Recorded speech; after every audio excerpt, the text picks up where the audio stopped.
So, a little journey into our farm life. We had to get a few things done before we could get started. Had to get some big trees removed from the yard. There's one.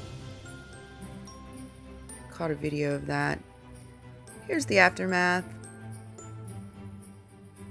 And here's going to be our starting ground, where we plant our garden plot.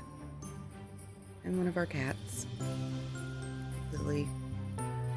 Spend a lot of time collecting wood, especially in the winter, for our wood stove.